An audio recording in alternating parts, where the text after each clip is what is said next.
తెలంగాణ ప్రజలందరికీ నమస్కారం. మరి ఈరోజు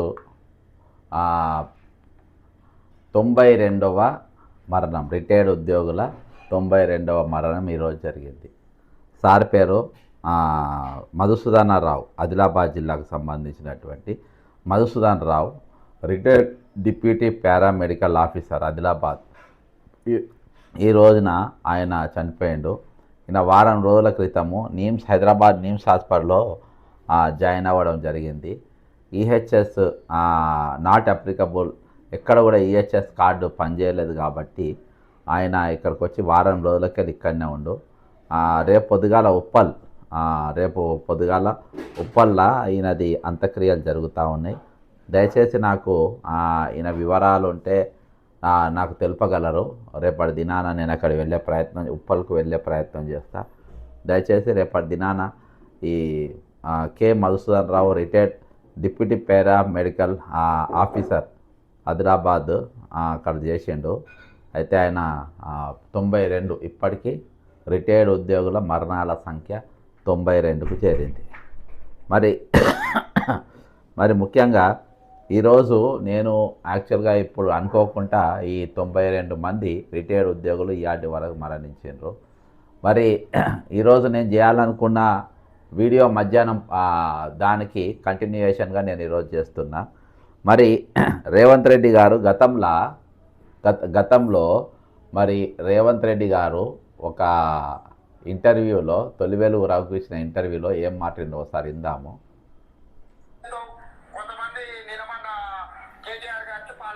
చేశారు. మా కాంగ్రెస్ లో జడ్సన్ అనే మా పార్టీ నాయకుడు ఉన్నాడు, ఆయనకు ఫుల్ పార్టీలు తీసుకొచ్చి పోసాడు. సార్కి ఏదన్నా వస్తే గతంలో ఆయన ఏంది వరంగల్ పోయినప్పుడు మీకు ఇల్లు కట్టిస్తా, మళ్ళీ నాకు కోడి పోయాలి, సార పోయాలి అని అడిగారు. అంటే ఆ సార్కి ఇష్టమైన సార్ అని సార పోసిండు మా జడ్సన్. నీ బుద్ధి మారి మా దళితులకు ఏమన్నా చేయి, లేకపోతే రైతులను ఆదుకోమని. ఇప్పుడు అయితే అప్పుడు రేవంత్ రెడ్డి మేము ఈ ప్రోగ్రాం చేసింది కరెక్టే. ఏం చేసినామంటే అప్పుడు అత్యధిక మద్యము కేసీఆర్ గారు అమ్మిండు. మరి దీనికి మేము నిరసనగా, అంటే తెలంగాణను మొత్తం తాగుబోతుల తెలంగాణగా చేస్తున్నావా? ఈరోజు మద్యము ఏరులై పారుతున్నది తెలంగాణలో. మరి ఇది టార్గెట్గా ఈరోజు తెలంగాణ చేస్తున్నావా? దేనికోసం ఇది ఇంత అంటే ఒక ఉద్యమం లెక్క చేపట్టి ఈరోజు మందమ్ముతున్నట్టు పరిస్థితి తెలంగాణలో. కాబట్టి దీని మీద ఆ రోజు ఈ కార్యక్రమం చేపట్టిన. మరి ఈరోజు జరుగుతుంది ఏంటనంటే సేమ్ దానికి డబల్గా అయిపోయింది. అప్పుడున్న టార్గెట్కి ఇప్పుడు డబల్ అయిపోయింది. రేవంత్ రెడ్డి గారు అప్పుడు ఇంటర్వ్యూలో కంప్లీట్గా అబద్ధాలే చెప్పిండు. మళ్ళీ ఒకసారి ఏంటంటే ఏం చెప్పిండో. కొంతమంది నిన్న కేటీఆర్ గారికి పాలాభిషేకం చేశారు. మా కాంగ్రెస్ లో జడ్సన్ అనే మా పార్టీ నాయకుడు ఉన్నాడు, ఆయనకు ఫుల్ పార్టీలు తీసుకొచ్చి పోసాడు. సార్కి ఏదన్నా వస్తే గతంలో ఆయన ఏంది వరంగల్ పోయినప్పుడు మీకు ఇల్లు కట్టిస్తా, మళ్ళీ నాకు కోడి పోయాలి, సార పోయాలి అని అడిగారు. అంటే ఆ సార్కి ఇష్టమైన సార్ అని సార పోసాడు మా జడ్సన్. నీ బుద్ధి మారి మా దళితులకు ఏమన్నా చేయి, లేకపోతే రైతులను ఆదుకోమని. ఏమన్నాడు? మన జడ్సను అన్నాడు. నేను ఇవాళ పూర్తి వివరాలు చెప్తా, ఎందుకంటే మద్యం గురించి ఆయన మాట్లాడిండు. ఈరోజు నేను పూర్తి వివరాలు చెప్తా. అసలు నేను ఆ కార్యక్రమం ఎందుకు చేసిన అనేది ఒకసారి.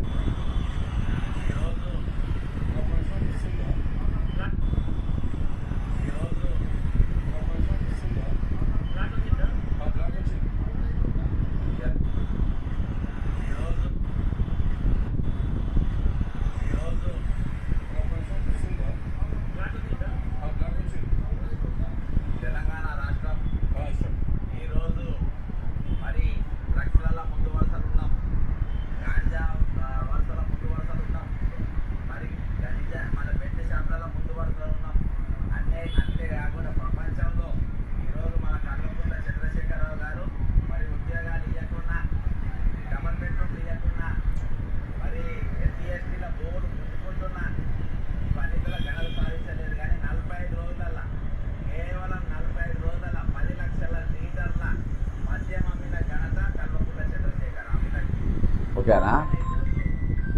యాక్చువల్గా నేను కార్యక్రమం చేసింది దీనికోసం, నేను చేసిన కార్యక్రమము దీనికోసం. కానీ ఆ రోజు ఈయన అది మాట్లాడకుండా జడ్సను, మా బక్క జడ్సను ఆ రోజు దీనికోసం చేసిండు అని చెప్పి ఆయన వీడియో మాట్లాడిండు. ఒకసారి కొంతమంది నిన్న కేటీఆర్ గారికి పాలాభిషేకం చేశారు.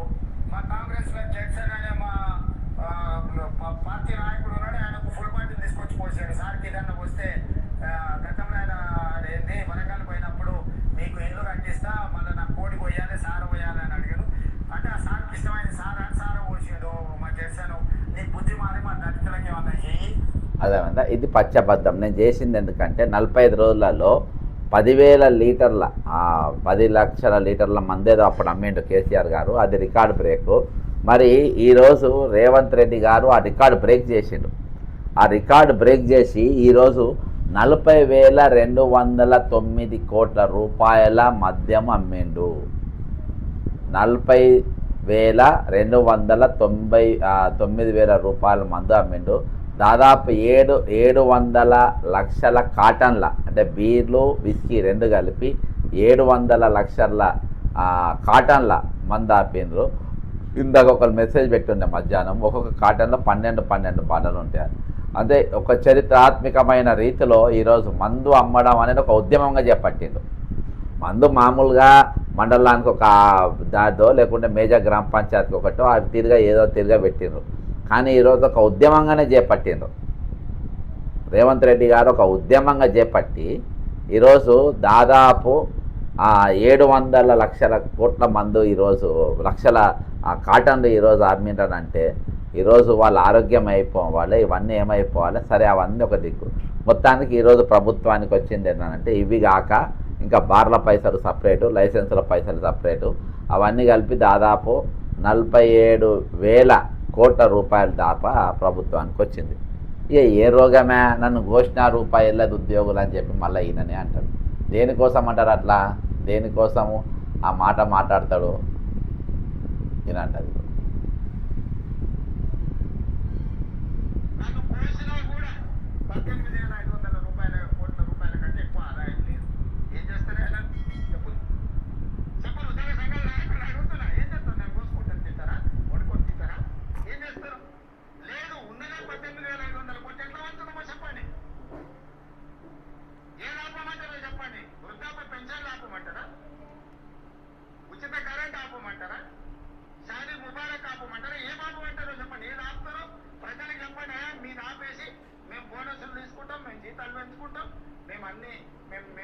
దినాంగం మిగిలితేనే మీకు ఇస్తాం రైతు ప్రజలకు చెప్తా అంటే చెప్పండి. బహిరంగ సభ ఏర్పాటు చేస్తాం, 10 లక్షల మందిని చేస్తాం. ఉద్యోగ సంఘాల నాయకులు మాట్లాడాలి, మేము చిట్టి ఇచ్చిన ముఖ్యమంత్రికి దీని ప్రకారం పరిపాలన జరుగుతుందని ఇదొక మార్గం. లేదంటే 100 రూపాయలు ఉన్న పెట్రోల్ 200 చేద్దామా చెప్పు. 30 రూపాయలు ఎక్కించే బియ్యాన్ని 60 రూపాయలు చేద్దామా చెప్పు. Okay right. పప్పు ఉప్పు చింతపండు బెల్లం ధరలు రెండింతలు. ఇది పబ్లిక్ ఉద్యోగాలకు తాకట్టు పెట్టే ముచ్చట ఆ రోజు మాట్లాడిండు ఉద్యోగ సంఘాల మీటింగ్లో. ఈ లంగా మాటలు, దొంగ మాటలు, 420 మాటలు ఆ రోజు మాట్లాడిండు. మరి ఈ 420 ముఖ్యమంత్రికి నేను ఒక విషయం చెప్తున్నా, ఈ లంగా మాటలు బంద్ చేయమని చెప్తున్నా. ఈ లంగా మాటలు, దొంగ మాటలు బంద్ చేయి. ఇయాటికి నీవు 92 మంది చచ్చిపోయినారు. ఇయాటికి 92 మంది చచ్చిపోయిన ఈరోజు ఏ ప్రముఖ మీడియాలో దీనిపైన చర్చ ఉండదు, ఏ మీడియాలో దీనిపైన ఈరోజు ఒక వార్త రాదు, ఏ ఛానళ్ళల్లో దీనిపైన డిబేట్లు జరిగాయి. నేను మెయిన్ మీడియా గురించి మాట్లాడుతున్నా, రానే రావు. ఈరోజు ఇంతమంది చనిపోయినా నన్ను కోస్తే రూపాయి వెళ్తుందా, ఎక్కడ వెళ్తాను, నేను ఎక్కడ రూపాయలు వస్తాయి ఈరోజు నేను చెప్తున్నా రేవంత్ రెడ్డి గారికి. ఇది చాలా సీరియస్ ఇష్యూ. ఈరోజు మనం చర్చిస్తాం. ఇలా మధుసూదనరావు గారు సాక్షిగా 92వ రిటైర్డ్ ఉద్యోగి యొక్క మరణం సాక్షిగా ఈరోజు ఈహెచ్ఎస్ కార్డు నడుస్తలేదని చెప్పి నిమ్స్ దాఖలో పోయి అడ్మిట్ అయ్యిండు. సరే, అక్కడ ఆయన ఈరోజు మరణించడం జరిగింది. ఆదిలాబాద్లో ఆయన పనిచేసిండు. ఈరోజు రేపు అక్కడ మన ఉప్పల్ ఆయన అంత్యక్రియ జరుగుతూ ఉన్నాయి. ఈరోజు ఆయన సాక్షిగా నేను అడుగుతా ఉన్నా రేవంత్ రెడ్డి గారిని, ఈరోజు మీరు అంటుండ్రు కదా నన్ను కోసిన రూపాయి వెళ్ళది, నేను ఏం పెంచాలి, బియ్యం మీద పెంచాలన్నా, పెట్రోల్ మీద పెంచాలన్నా, అన్నిటి మీద మీరు పెంచిండ్రు. ఆల్రెడీ అన్నిటి మీద పెంచారు. నిత్యావసర వస్తువులు అన్నిటిపైన నువ్వు నీ నరేంద్ర మోడీ ఇద్దరు కలిసి అన్నిటిపైన బ్రహ్మాండంగా రేట్లు పెంచారు. గతంలో కేసీఆర్ కూడా పెంచారు. కానీ ఈరోజు వీళ్ళకి పైసలు ఇవ్వడానికి వస్తలేమంటారు. నేను ఈరోజు డేటా చెప్తున్నా. ఇవాళ 40,290 కోట్ల రూపాయలు, 9 కోట్ల రూపాయలు ఈరోజు నీ ఖజానాకు చేరినాయి. ఈ ఖజానాకు చేరినాయి అత్యధికంగా రికార్డు స్థాయిలో. నేను అనుకుంటా దాదాపు ఈ భారతదేశంలో ఇంత స్థాయి 40,209 కోట్ల మద్యము నాకు తెలిసి ఏ రాష్ట్రం కూడా అమ్మే ఉండదు. ఇది ఒక భారతదేశ రికార్డే అనుకోవాలి. ఈ రికార్డు స్థాయిలో అమ్మింది. మరి ఎక్సైజ్ ఆదాయంపై మీడియాలో ఎందుకు వాడతారు రావు? ఇవాళ ఇంత పెద్ద ఆదాయం ప్రభుత్వానికి వచ్చినా దీని మీద ఎందుకు చర్చ లేదు? ఎందుకు దీని గురించి మాట్లాడతలేరు? ఈరోజు ఉపాధ్యాయ ఉద్యోగులకు ఒక్క డిఏ విడుదల చేస్తే మన ఏది పెద్ద అక్షరాలతో ఈరోజు పేపర్లలో రాస్తారు, మెయిన్ పేపర్లో రాస్తారు. అర్థమైందా? అదే 5 డిఏలు 2 సంవత్సరాలుగా ఇవ్వకపోతే మాత్రం వార్త ఎక్కడ ఒక మూలకు చిన్నగా రాస్తారు, లేకుంటే లేదు. ఈ వివక్ష ఎందుకని చెప్పి అడుగుతున్నాం.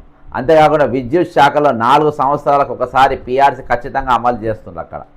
అదే ఉపాధ్యాయ ఉద్యోగులకు 3 సంవత్సరాలైనా నివేదిక రెడీగా ఉన్నా కూడా పిఆర్సీ అమలు కాకపోతే దాని గురించి ఒక వార్త రాదు, ఒక స్టేట్మెంట్ రాదు.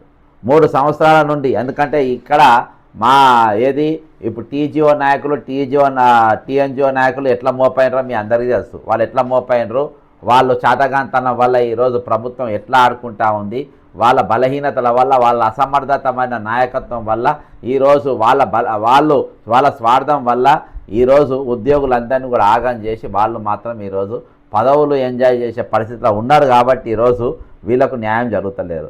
ఆందోళనకు గురై 9 ఇప్పుడు 3 సంవత్సరాల నుండి రిటైర్డ్ ఉపాధ్యాయ ఉద్యోగులు బకాయిలు రాక ఇబ్బంది పడుతూ 63 సంవత్సరాల వృద్ధాప్యంలో తీవ్ర మానసిక ఒత్తిడిలోనే ఆందోళనకు గురై 90 మంది కానీ ఇవాళకి 92 మందికి 90 మంది పైగా మరణించిన కూడా ఇలాంటి వార్తను ప్రముఖంగా మెయిన్ పేపర్లో రాయరు. విద్యుత్ ఉద్యోగులకు జనవరి 2026 డిఏను బట్టి విక్రమార్క విడుదల చేసిన విషయం కూడా ప్రముఖంగా రాయరు. ఎందుకంటే ఇది అసలు ఆ షాక్ పడేదాకా కూడా ఎక్కడ ఉండదు కాబట్టి. ఇక స్వీపర్కు 2 లక్షలు, ఇంజనీర్కు 7 లక్షల జీతం, రిజర్వ్ బ్యాంక్ గవర్నర్ కన్నా ఎక్కువ జీతం ఉన్న మీడియా వార్తలు రాయరు. కానీ టీచర్ల జీతాలు ఎక్కువగా ఉన్నాయి, తగ్గించాలి అని ఆకుమూర్లు ఇచ్చిన రిపోర్ట్ ప్రకారం మాత్రం ఇక పెద్ద తాటాకు అక్షరాలతోని చాలా పెద్ద ఎత్తున ఈరోజు రాసే పరిస్థితి ఉన్నది. సరే, ఏదేమైనప్పటికీ ఇది ముఖ్యమంత్రి ఆ మురళితోని చెప్పి రాపించినటువంటి పరిస్థితి. ఈరోజు ఒకటే ఈరోజు జరుగుతున్న విషయం పైన ఇవాళ ఎందుకు ఇంత పెద్ద ఆదాయం వచ్చినా ప్రభుత్వం ఎందుకు మౌనంగా ఉంది, ప్రభుత్వం ఎందుకు మాట్లాడతలేదు? ఈరోజు దాదాపు 700 కోట్ల 700 లక్షల కాటన్లు ఈరోజు అమ్మిన దాదాపు 40,299 కోట్ల రూపాయలు వచ్చినాయి.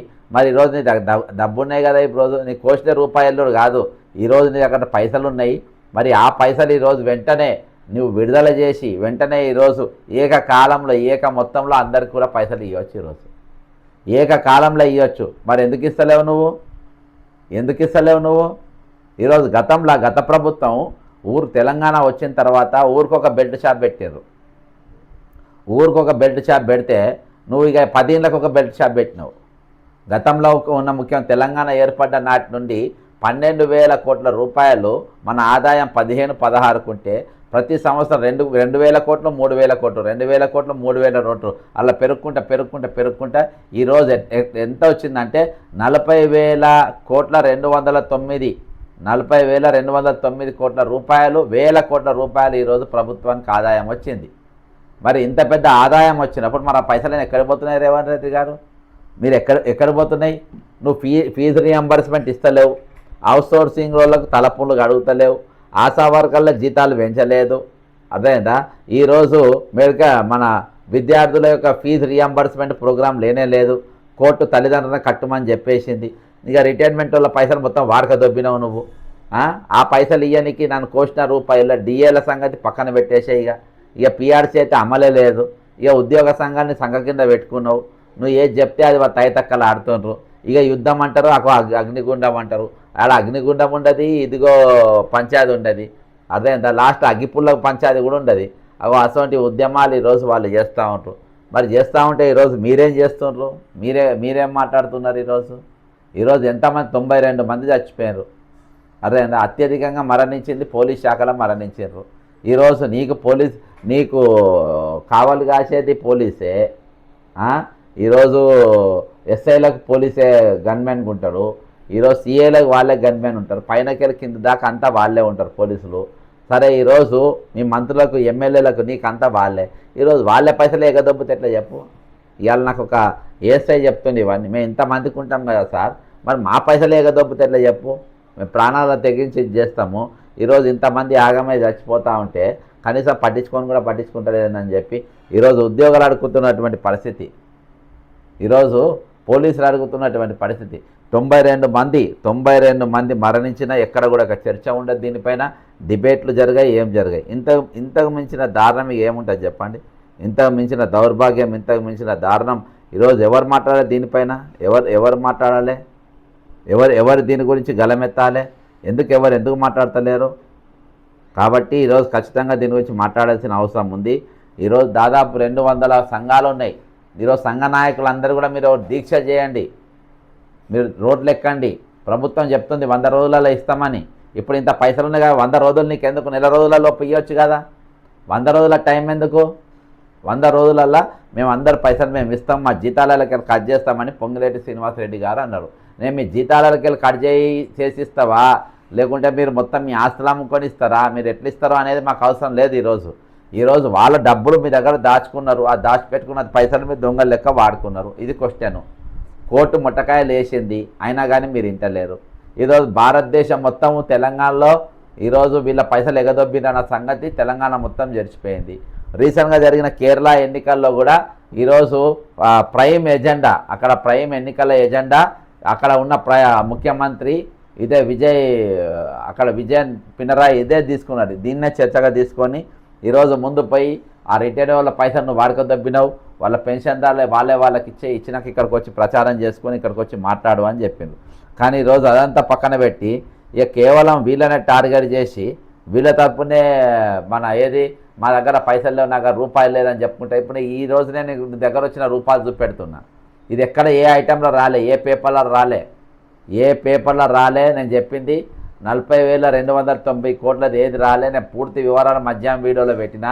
మధ్యాహ్నం వీడియోలో ఏ నెల ఎంతెంత అమ్మిండ్రు, ఏ సంవత్సరం ఎంత అమ్మిండ్రు, తెలంగాణ వచ్చిన నాటి నేరి వరకు ఎంత సేల్స్ జరిగినాయి అని చెప్పి నేను పూర్తి ఎన్ని బీర్లు ఎన్ని కాటన్లు అమ్మిండ్రు, మరి మద్యం విస్కీ ఎన్ని కాటన్లు అమ్మిండ్రు, అన్ని చీప్ లిక్కర్ అన్నీ కలిపి ఈరోజు ఎంత అమ్ముడుపోయిందని నేను డేటాతో సహా ఈరోజు మధ్యాహ్నం చేసిన లైవ్ వీడియోలో నేను టెలికాస్ట్ చేయడం జరిగింది. దయచేసి మీరు చూడొచ్చు.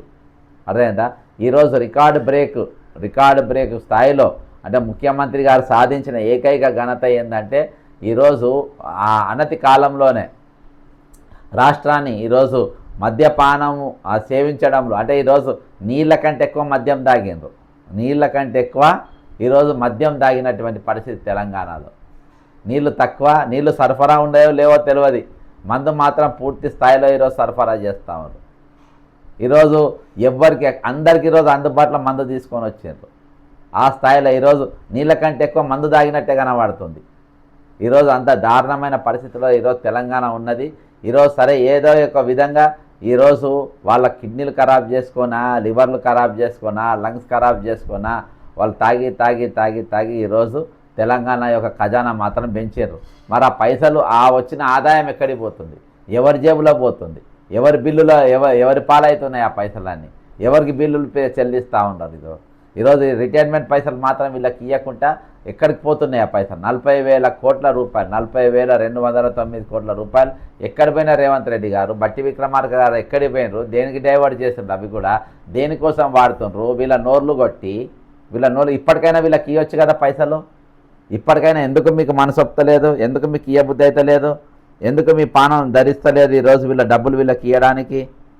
అర్థమైందా? ఎందుకు వీళ్ళ ఇంతమంది ఇయ్యాటికి ఒకరు కాదు, ఇద్దరు కాదు, దాదాపు 292 మంది ఇయాటికి మధుసూదన్ రావు గారితో కలిపి 92 మంది మరణించింది ఇయాటికి. 92 మెంబర్స్ ఇయాటికి రిటైర్ అయిన ఉద్యోగులు అంతమంది చచ్చిపోయారు. ఇంతమంది చచ్చిపోయినా కానీ ఈరోజు వాళ్ళ ప్రాణాలకు విలువ లేకుండా నడుస్తుందంటే ఏందన్నట్టు ఇది? ఎంత దౌర్భాగ్యమైన పరిస్థితి చెప్పండి. ఎంత దారుణంగా ఈరోజు ముఖ్యమంత్రి గారు తెలంగాణ ప్రజలతో వ్యవహరిస్తుండ్రు.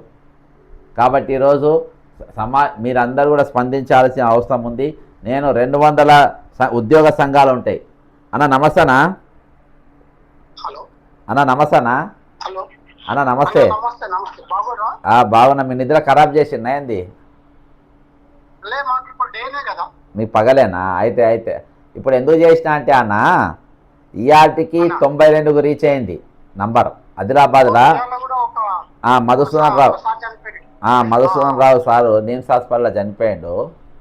ఆదిలాబాద్ ఆయన. హాస్పిటల్. 92 మంది మరణించారు అన్న. యాక్చువల్గా మనకు ఒక పెద్ద డేటా ఇవాళ నా చేతికి వచ్చింది. మధ్యాహ్నం దాని మీద వీడియో కూడా చేసిన. ఇవాళ ఒట్టి మద్యం పైన అంటే నన్ను కోసిన రూపాయి రాదు అని అన్నాడు కదా ముఖ్యమంత్రి గారు. అయితే అసోంటిది 42,000 కోట్ల ఏదో ఉన్నది. నేను చూసిండ్రా 40,209 కోట్ల రూపాయలు వచ్చినాయి అన్న. ఇంకా ఎక్సైజ్ డిపార్ట్మెంట్ ద్వారా, అవి కాకుండా వేరే ఇతర ద్వారా కూడా కలిపి దాదాపు 47,000 కోట్ల రూపాయలు వచ్చినాయి ఓవరాల్గా టోటల్గా. ఈరోజు ఇన్ని పైసలు నన్ను కోసిన రూపాయి వెళ్ళది అన్నాడు ముఖ్యమంత్రి. మరి ఇన్ని పైసలు వచ్చినాయి. నేను గతంలో కేసీఆర్ గారు 45 రోజులల్లా 10,000 లీటర్ల మందమ్మిండ్రని చెప్పి నేను ఆ రోజు సన్మానం చేసిన. అప్పుడు రేవంత్ రెడ్డి గారు ఏం మాట్లాడిన ఒకసారి వినన్నానా మీరు? ఒకసారి అది వినిపించిన తర్వాత నేను మీది తీసుకోండి. కొంతమంది నిలబడ్డ కేటీఆర్ గారితో పాలాభిషేకం చేశారు. మా కాంగ్రెస్ లో జడ్సన్ అనే మా పార్టీ నాయకుడు ఉన్నాడు, ఆయనకు ఫుల్ బాటిల్ తీసుకొచ్చి పోసాడు. సార్కి ఏదన్నా వస్తే గతంలో ఆయన ఏంది వరంగల్ పోయినప్పుడు మీకు ఇల్లు కట్టిస్తా, మళ్ళీ నాకు కోడి పోయాలి సార పోయాలి అని అడిగాడు. అంటే ఆ సార్కి ఇష్టమైన సార్ అని సార పోసిండు మా జడ్సన్. నీ బుద్ధి మారి మా దళితులకి ఏమన్నాడు మా జడ్సన్? మా జడ్సన్ అని అన్నాడు. అయితే సరే, ఈయన తర్వాత ఏమన్నా తర్వాత ఇది ఎందుకు ఈయన ఆ రోజు కూడా ఇంటర్వ్యూలో అబద్ధం అని చెప్పిండు. కానీ యాక్చువల్గా నేను ఎందుకు అది చేసిందంటే అత్యధికంగా మందు చేసిందని చెప్పి ఆ రోజు ప్రోగ్రామ్ చేసిన. కానీ ఈరోజు కేసీఆర్ రికార్డు కూడా బ్రేక్ చేసిండు. బ్రేక్ చేసి అంటే తెలంగాణ ఏర్పడ్డ నాటి నుండి నేటి వరకన్నా 2015-16 మన సంవత్సరానికి మద్యం అమ్మే రేటు 12,000 కోట్లు ఉండే. అట్లా 2,000 3,000 పెరుగుకుంటా ఈ సంవత్సరానికి 2025-26కు మన 31వ తారీఖు వరకు 40,209 కోట్ల రూపాయలు వచ్చినాయి. ఇక రిటైర్మెంట్లో పైసలు రికార్డానా?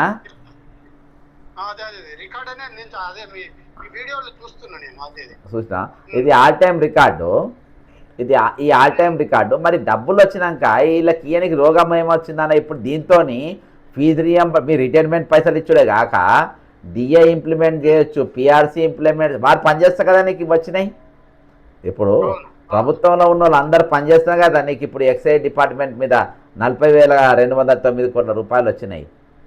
మరి వాళ్ళ పైసలు వాళ్ళు దాచిపెట్టుకున్న పైసలు వాడక దొబ్బినప్పుడు ఇళ్ళకెళ్ళి ఇవ్వచ్చు. కానీ నాకు కోసిన రూపాయి వెళ్ళదన్నప్పుడు ఇక్కడ ఆదాయం కనబడుతుంది అన్న. ఒక్క పేపర్లో కూడా రాయలేదన్న ఇది, ఒక్క ప్రధాన పత్రికలలో.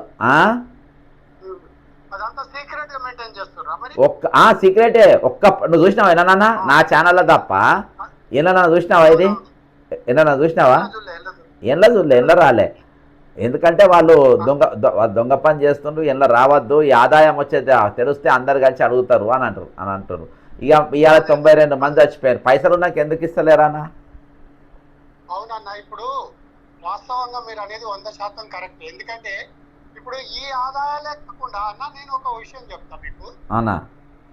హలో అన్న, ఇప్పుడు రెగ్యులర్ ఎంప్లాయీస్ కు ప్రతి నెల వాళ్ళ డిడక్షన్స్ ఉంటాయి అన్నా.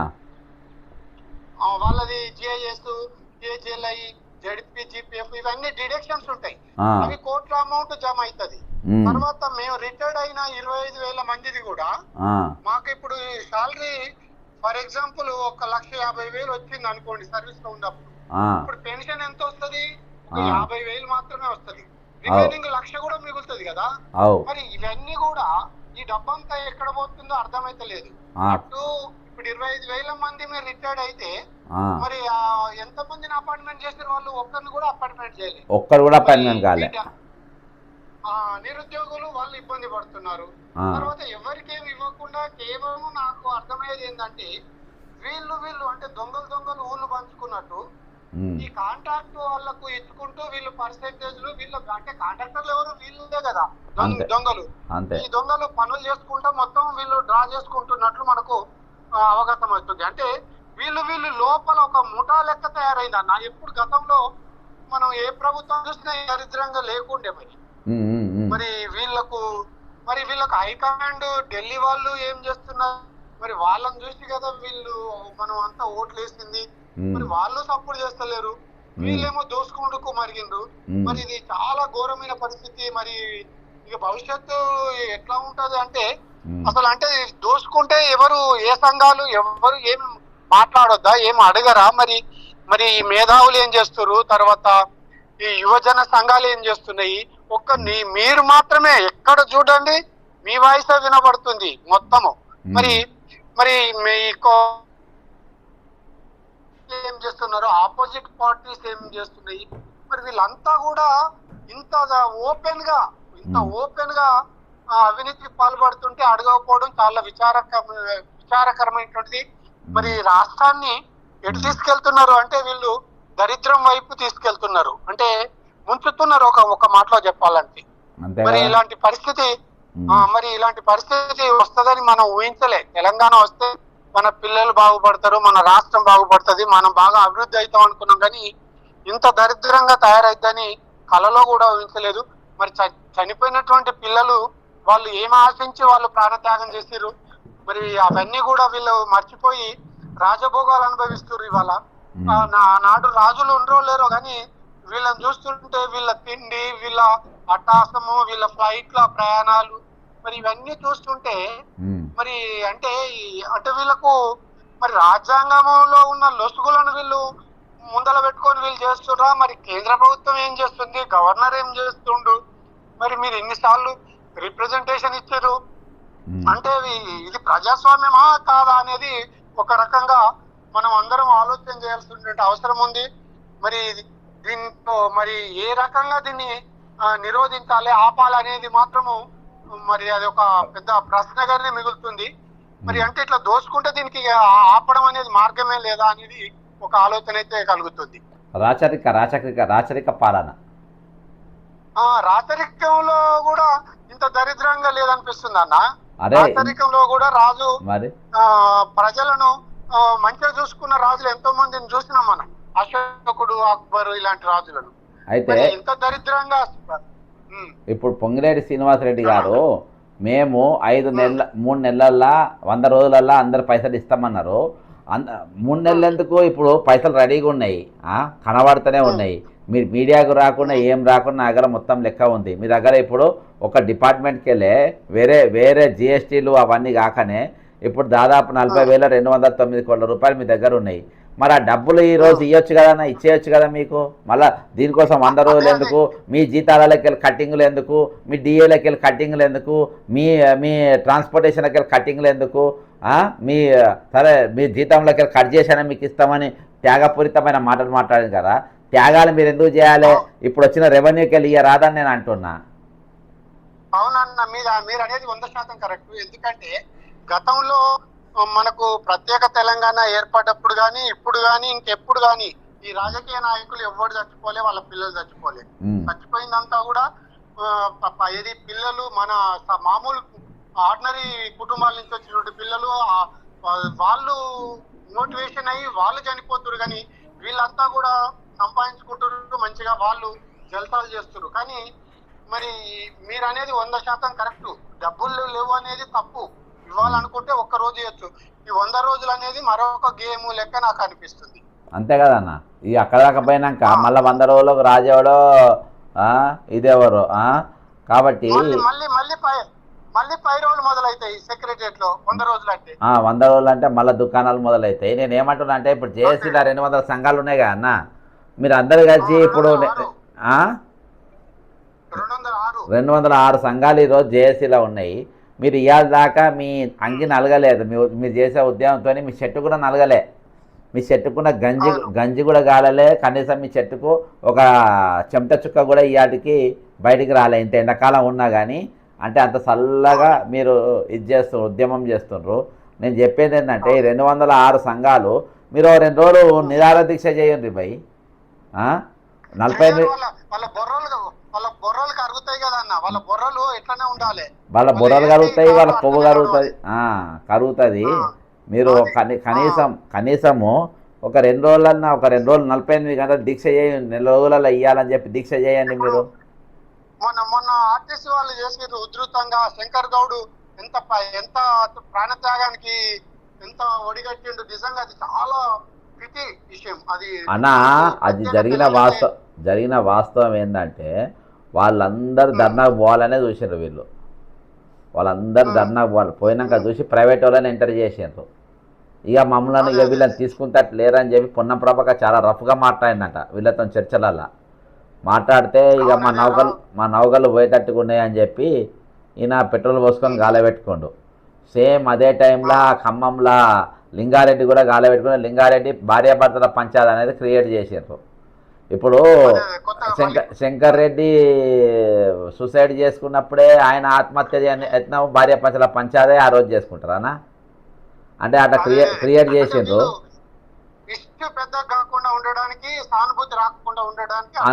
అంతే చేసిండ్రు. ఇక తర్వాత మార్గం మనకు మధ్యలో ఫోన్ వచ్చింది, ఆయన తొవ్వలనే చచ్చిపోయాడు, అయినా కానీ అపోలోకి తీసుకొస్తుండ్రు బ్రదర్, జర మీరు రాండ్రి, అందరినీ క్లోజ్ చేసిందని. ఇక అప్పటిదాకా తీర్మానం మళ్ళీ అగ్నిగుండం చేస్తే ఆయన జంపు కనవాలే. ఇక తీర్మానం మళ్ళీ కనవాలే చూసిన. నేను ఎందుకు మాట్లాడినా అంటే అప్పటి ప్రభాకర్ అక్కడ ఉండి అందరు సైలెంట్గా ఉన్నారు అన్న. కనీసం స్లోగన్లు కూడా ఇస్తలేరు ఎవరు, సైలెంట్గా ఉన్నారు. అప్పుడు నేను పోయి గొడవ స్టార్ట్ చేసిన. ఆడ కూడా లీడర్లు మరి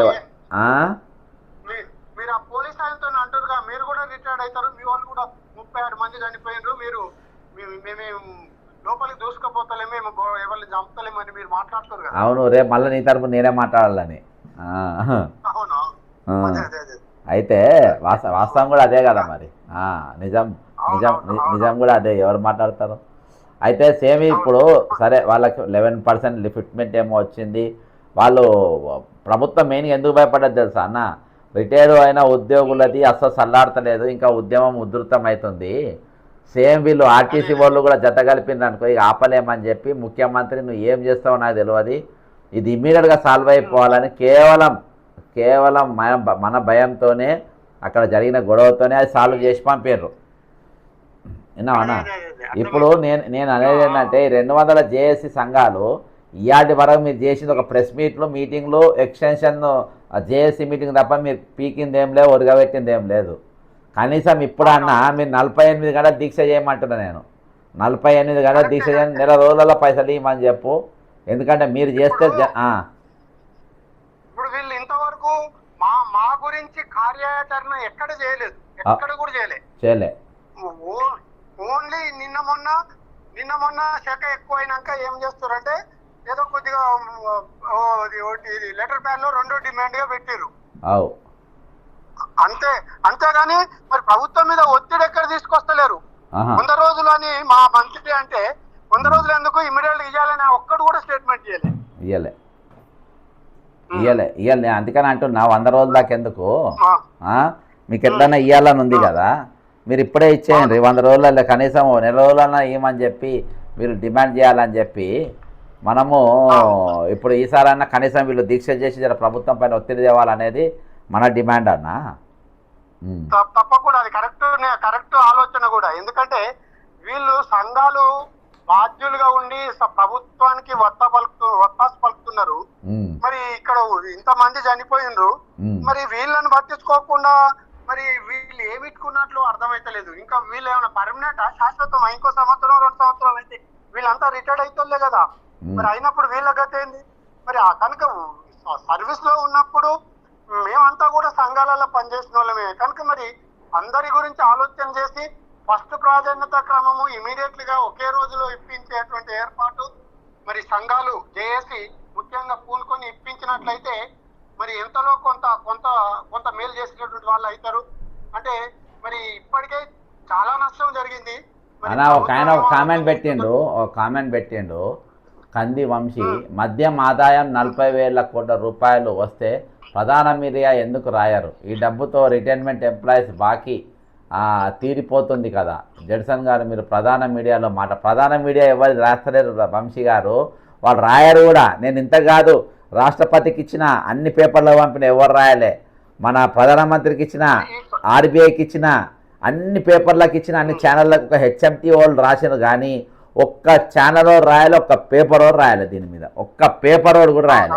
రాస్తలేరు ఎవరు. ఇప్పుడు అన్న ఇప్పుడు అన్న ఒకటే, ఉమ్. ఈ ప్రధాన పేపర్లు అన్ని కూడా గవర్నమెంట్ నుంచి యాడ్స్ రూపం లోపల 100 కోట్లు కొల్లగొడుతున్నాయి అవు ప్రకటనలతో పేరుతోని. అవు మరి ఇవన్నీ కూడా వాళ్ళు ప్రభుత్వానికి ఒత్తాసు పలుకుతున్నాయి, కానీ ఒక్కటి కూడా వాస్తవాలే ప్రజలను తప్పుదోవ పట్టిస్తున్నాయి.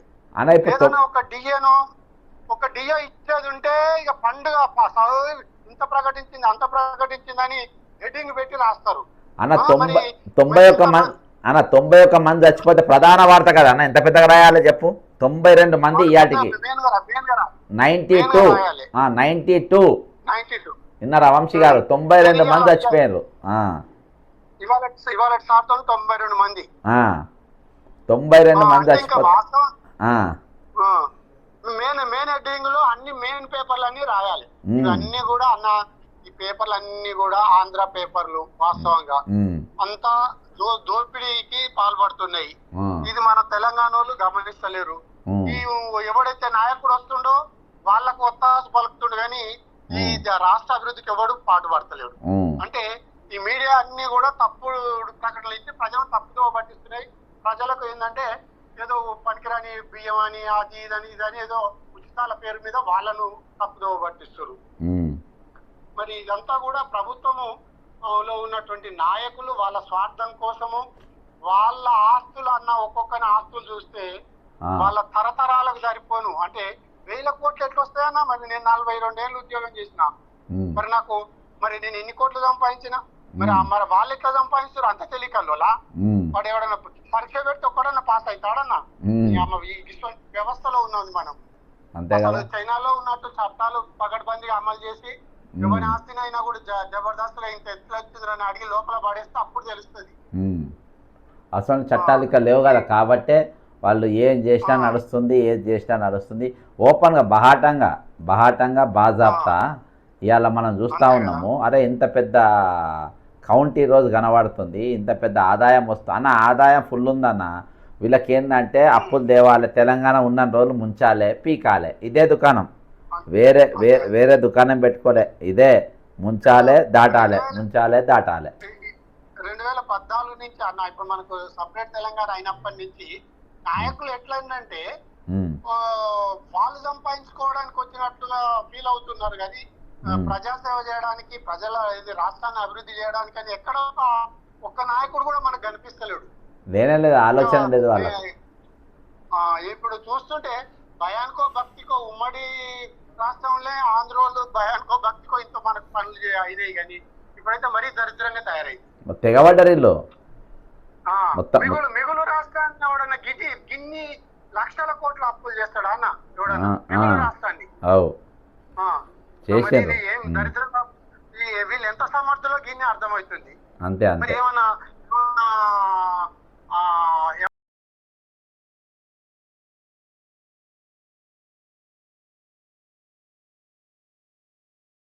మరి రైట్. Thank you.